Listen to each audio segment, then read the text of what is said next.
Pada akhir dari Perang Dunia I, Inggris dan Prancis merebut hampir seluruh wilayah Ottoman di Timur Tengah dan mulai mempersiapkan kemerdekaan dari jajahannya. Satu persatu, negara yang dulu dikuasai oleh Sultan di Istanbul memilih pemimpinnya sendiri. Perayaan dan kegembiraan tersebar di mana-mana untuk menyambut kemerdekaan ini. British help, together with the hatred of the Turk, fostered the Arab revolt. Victory had not been cheap. They had cost over 160,000 casualties. But the Turkish Empire had been destroyed. Hanya saja, hal yang berbeda terjadi semenjak 14 Mei 1948. Alih-alih perayaan, kerusuhan tersebar luas. Angkatan bersenjata dimobilisasi dalam persiapan perang, dan perhatian seluruh dunia seakan terpaku pada Palestina. Akar permasalahannya, The rising tension in Palestine that held world attention. Partition had brought a new flare-up in the strife between Arab and Jew. The call for a holy war against the Jews went out from Cairo. sepetak tanah di Palestina yang baru saja diproklamasikan sebagai Israel. Bagi bangsa Arab, Israel adalah tumor penjajahan yang harus dimusnahkan. Bagi bangsa Yahudi, Israel adalah buah perjuangan dari sebuah ide yang dulu dianggap tidak mungkin, bahkan haram. Bila konsep mengenai negara Yahudi sangat asing, bagaimanakah Israel bisa ada? Apakah ide yang memulainya?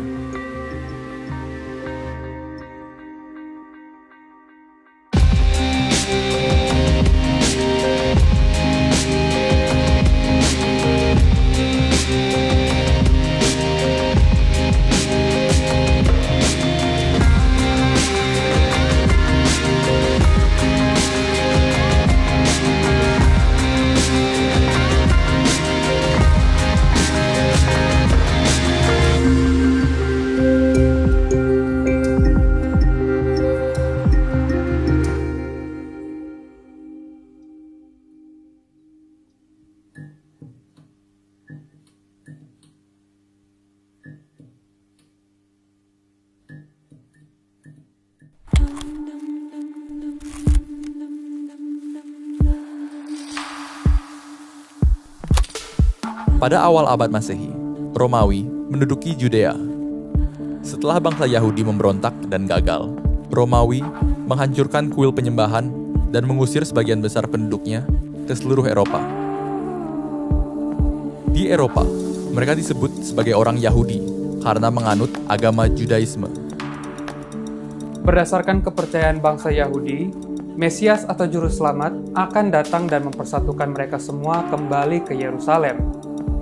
Meski demikian, seperti ajaran agama lain, kepercayaan ini mulai ditantang dengan aliran-aliran filosofi baru yang berkembang pesat di Eropa. Dan ini semua berasal dari 3 peristiwa besar.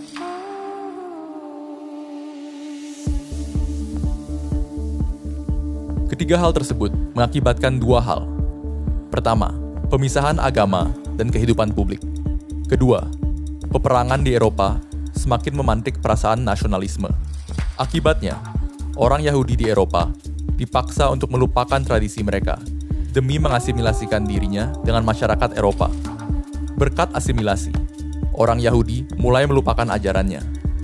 Bagi mereka, Palestina sudah menjadi tempat yang buruk, terbelakang, dan berbahaya karena dikuasai oleh Kekaisaran Ottoman. Meski diskriminasi masih kerap terjadi, Eropa Barat masih menjadi pilihan yang lebih baik. Namun, situasi berbeda terjadi di Eropa Timur.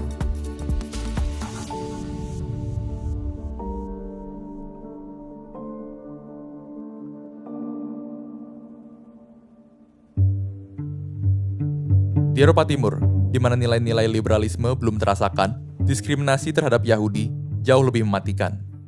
Mereka dipaksa tinggal di daerah kumuh dan tidak diperbolehkan bepergian sesuka hati. Bahkan, tidak berhak mendapatkan pendidikan. Sebagian besar dari mereka bahkan tidak bisa berbahasa lokal dan kerap menjadi target penyerangan, bahkan pembantaian. Bagi mereka, Palestina merupakan pilihan yang jauh lebih baik daripada tempat asal mereka. Semenjak tahun 1880, ratusan orang Yahudi di Eropa Timur memilih untuk berpindah tempat tinggal ke Palestina, Kekaisaran Ottoman.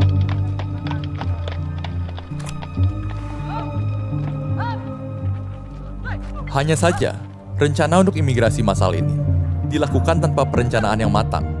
Banyak pendatang ke Palestina yang meninggal karena penyakit malaria, kelaparan, atau ditangkap oleh pasukan Turki. Sepertinya, harapan mengenai kembali ke kampung halaman mereka telah sirna.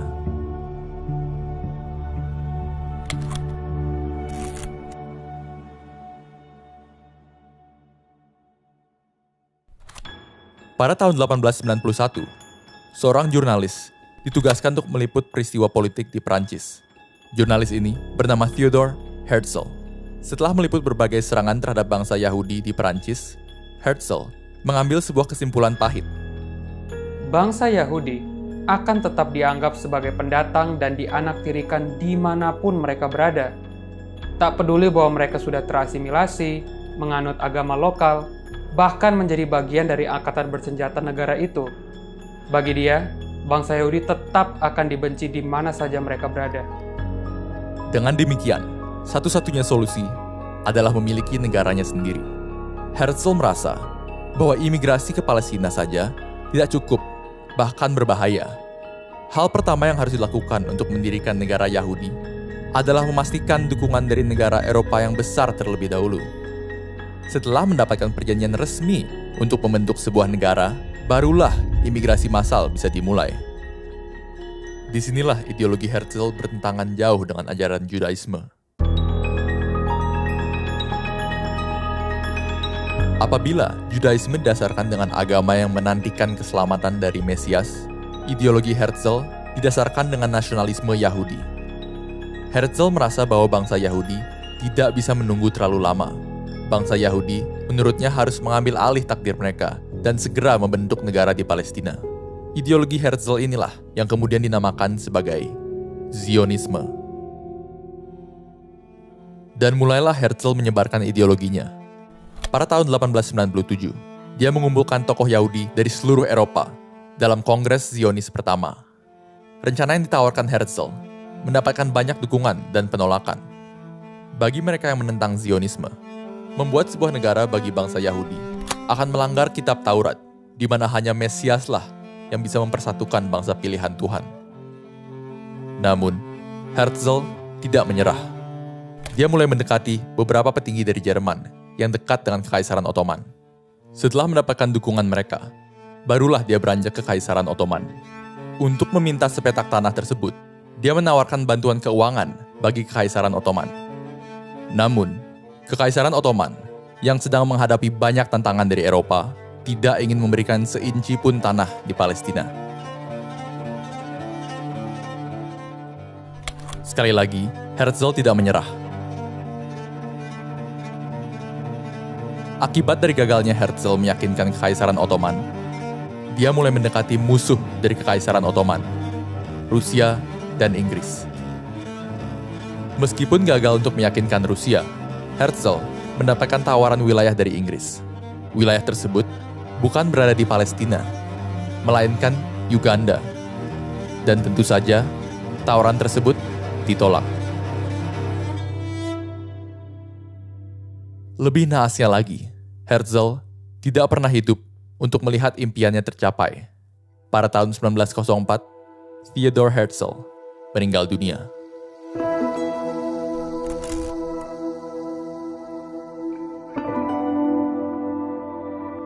Pada tahun 1914, kelompok Zionis yang sudah tersebar di mancanegara mengalami sebuah dilema. Kekaisaran Ottoman beserta dengan Jerman turut berperang melawan kekuatan sekutu. Inggris, yang merupakan bagian dari sekutu tersebut, merespon hal ini dengan mendukung nasionalisme bangsa-bangsa Arab agar memberontak pada kekuasaan sentral Kekaisaran Ottoman. Kelompok Zionis terbagi menjadi dua kubu. Bagi orang Yahudi yang sudah menetap di Palestina, Kekaisaran Ottoman adalah harapan terbesar mereka dari ancaman Inggris yang mendukung bangsa-bangsa Arab. Sementara para Zionis yang berada di Eropa merasa bahwa ancaman terbesar datang dari Kekaisaran Ottoman.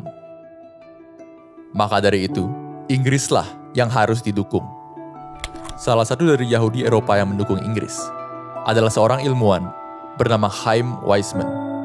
Selama perang berkecamuk, dia melobi Menteri Luar Negeri Inggris, Lord Balfour, untuk memberikan sepetak tanah di Palestina bagi bangsa Yahudi apabila Inggris berhasil mengalahkan Kekaisaran Ottoman. Dan ini adalah balasan dari Lord Balfour.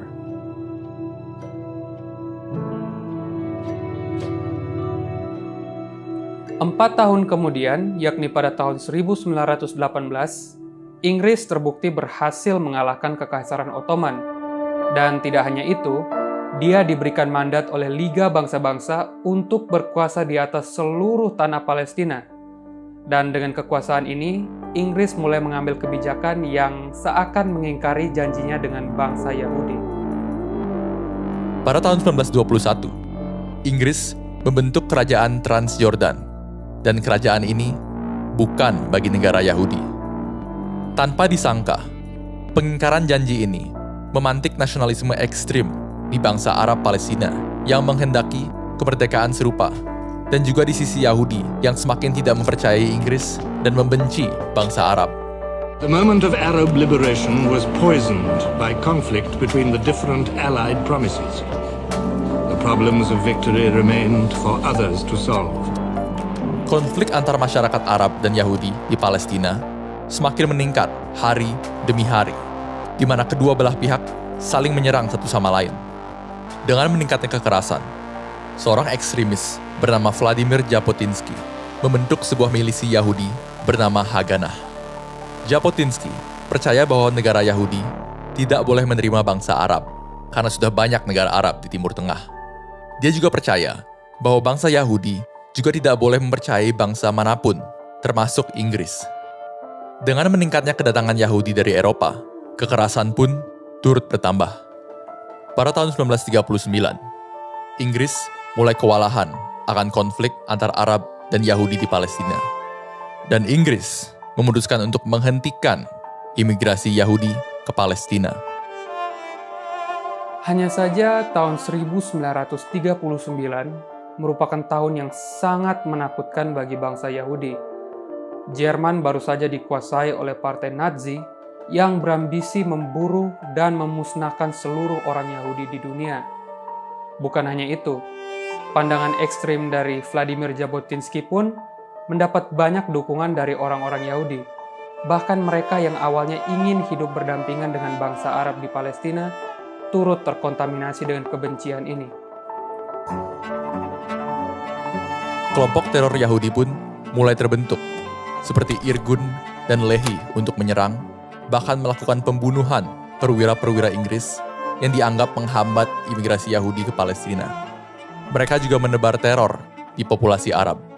Ekstremisme dari kedua kelompok ini membuat bahkan beberapa tokoh Yahudi seperti David Ben-Gurion mengecam tindakan mereka dan mendorong Inggris serta seluruh dunia untuk segera mengesahkan pembentukan negara Yahudi demi menghentikan segala kekacauan di Palestina ini.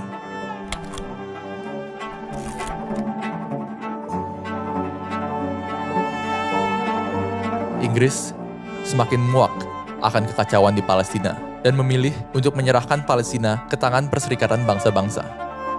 Di bawah United Nations Special Commission on Palestine atau UNSCOP, masa depan Palestina ditentukan. Palestina akan dibagi menjadi 3 bagian. 1 untuk bangsa Yahudi, 1 untuk bangsa Arab, dan Yerusalem bagi PBB. Pada tanggal 29 November 1947, pemilihan suara dimulai, dan hasilnya 33 negara menyetujui, 13 negara menolak, 10 negara abstain, 1 negara tidak hadir. Pada akhirnya, impian dari Zionisme tercapai. Dunia telah mengakui keberadaan negara Israel, meski tidak semuanya.